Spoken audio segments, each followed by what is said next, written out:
अस्सलाम वालेकुम। बात दिल से जो निकलती है असर रखती है।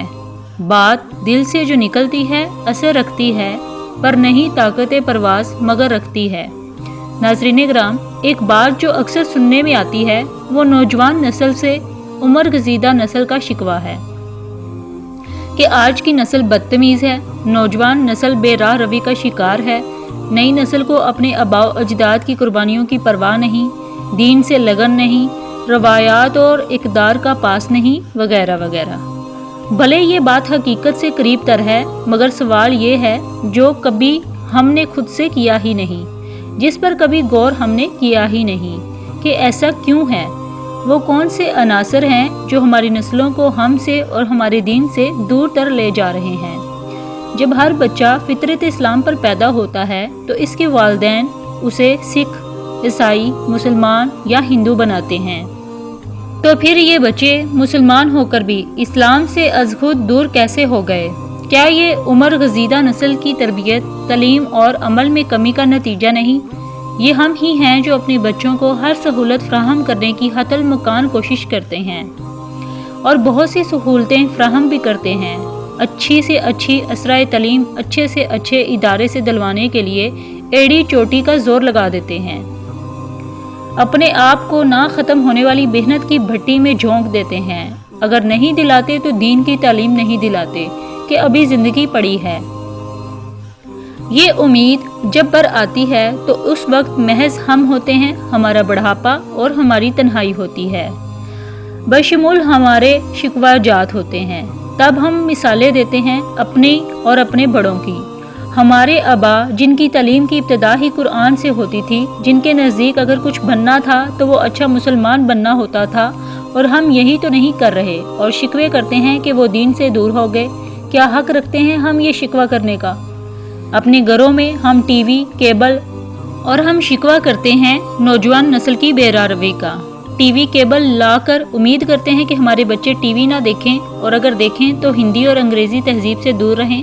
बेरार अवर बनने की बजाय नेक हो और नेक सीरत बने। अपने बच्चों को उनके कमरों में इंटरनेट फ्राहम करते हैं ताकि वो डिस्टर्ब ना हो, और उम्मीद करते हैं कि वो ज़िंदगी के किसी मोड़ पर हमें डिस्टर्ब ना करें।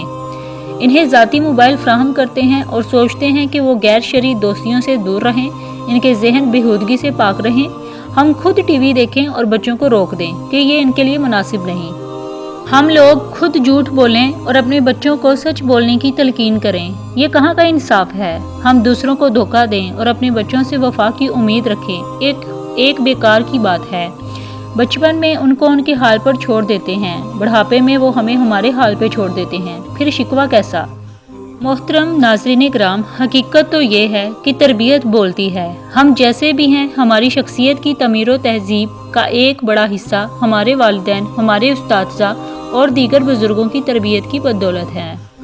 खताकार और सज़ावार हम खुद हैं, जिन्होंने अपने बच्चों को बेरारवी, बद तहजीबी और फहाशी के अलाजात फ्राहम किए, नाफरमानी, खुदसरी और बदतमीज़ी इख्तियार करने के मौक़े फ्राहम किए। नई नस्ल गलत ही सही, मगर नुक्स हमारी ही तरबियत में है। बात ये नहीं कि अपने बच्चों को कंप्यूटर और इंटरनेट जैसी सहूलतें फ्राहम नहीं करनी चाहिए।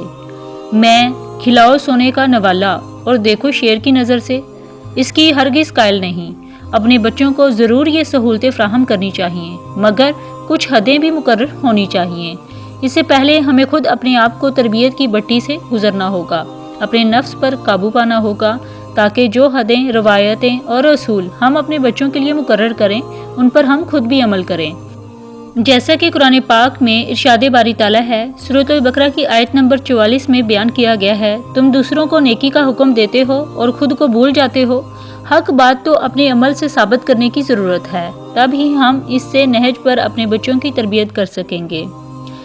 इन्हें कंप्यूटर, इंटरनेट ज़रूर फ्राहम करें, मगर इनके कमरे में नहीं, बल्कि घर के ऐसे हिस्से में जहाँ ज़्यादा से ज़्यादा आमदोरफ्त हो, जैसा कि बैठक, सेटिंग रूम, लाउंज वगैरह, ताकि हमारे बच्चे शैतान के वार से बचे रहें।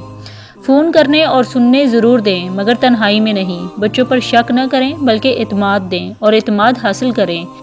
इसी तरह बच्चे का फ़ोन पर अंदाज़े गुफ्तगू और अल्फाज मामूल से हट कर महसूस करें। فوراً چوکس ہو جائیں، مگر عدم اعتمادی کا اظہار کرنے کے بجائے اسے اعتماد میں لیں اور دلائل کے ساتھ سمجھائیں، کیونکہ خواہشات خواہ غلط ہوں ہرگز نہیں دبائی جانی چاہیے۔ خیال رہے کہ دبانے اور ختم کرنے میں بہت فرق ہوتا ہے۔ بچوں کو دوست بنانے سے کبھی منع نہ کریں۔ بے جا پابندیاں منفی نفسیاتی عوامل ہیں۔ تھوڑی محنت خود کریں، اپنے بچوں کے دوستوں سے انہیں گھر دعوت دے کر یا ان کے گھر جا کر ملیں۔ اگر دوست مناسب کردار کا حامل نہ لگے تو اپنے بچے کو مناسب طریقے سے سمجھا کر روک دیں۔ اپنا رویہ عام طور پر نرم رکھیں، بلا وجہ سختی نہ کریں، تب غلط بات پر سختی اثر دکھائے گی۔ فیصلوں میں بار بار تبدیلی نہ کریں، جو فیصلہ کریں سوچ سمجھ کر کریں اور پھر اس پر قائم ہو جائیں۔ تربیت میں بچوں کی نفسیات کا خیال رکھیں۔ لڑکوں کی تربیت میں ضرورت سے زیادہ ڈھیل اور لڑکیوں کی تربیت میں ضرورت سے زیادہ سختی نہ برتیں، جیسا کہ ہمارے معاشرے میں رائج ہے، بلکہ توازن برقرار رکھیں۔ الغرض حضور پاک صلی اللہ علیہ وآلہ وسلم کے انداز تربیت کو مد نظر رکھیں۔ حضور پاک صلی اللہ علیہ وآلہ وسلم کبھی کسی پر برملا اور براہ راست تنقید نہ کرتے تھے اور نہ کسی سے سختی سے کام لیتے تھے۔ جھگڑوں سے کنارہ کشی اختیار کرتے تھے۔ بچوں سے صرف محبت کرتے تھے، بلکہ ان سے اظہار محبت بھی فرماتے، کبھی ماتھے پہ بوسہ دے کر تو کبھی استقبال کے لیے چادر مبارک بچھا کر۔ بادشاہوں کو اسلام کی دعوت دی تو عہدہ نہیں چھینا، بلکہ برقرار رکھنے کی پیشکش کی۔ غلاموں کو غلامی میں بھی حقوق دیے۔ غصے پر قابو آپ صلی اللہ علیہ وآلہ وسلم سے زیادہ کون رکھتا تھا؟ بس ہمیں چاہیے کہ سب سے بڑھ کر قرآن و سنت کی تعلیم سے اپنے بچوں کو آراستہ و پیراستہ کریں۔ نوجوان نسل پر انگلی اٹھانا اصل میں اپنی تربیت پر انگلیاں اٹھانا ہے اور اس میں درستگی لانے کی ضرورت ہے۔ تب ہی ہم اپنے ضمیر کے سامنے، اپنے بچوں کے سامنے اور سب سے بڑھ کر اللہ تعالیٰ کے سامنے سرخرو ہو سکیں گے۔ اللہ تعالیٰ ہم سب کو آخرت میں کامیابی و کامرانی سے ہمکنار فرمائے اور ہمیں دین اسلام پر چلنے کی توفیق عطا فرمائے، آمین۔